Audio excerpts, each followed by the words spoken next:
வேண்டாம் நம்பர்கள், நீங்கள் கொடுக்கக்கூடிய சாப்பாடு நான் சாப்பிட்டால் சத்தியத்துக்கு பங்க வந்து விடுன்னு மறுத்து விட்டார் தாய். சத்தியத்துக்கு பங்க வந்து சொல்லி விட்டாரா? என்னப்பா செய்தா?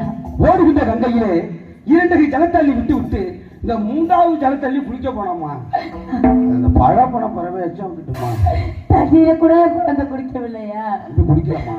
மக்களால் உங்க பின்னே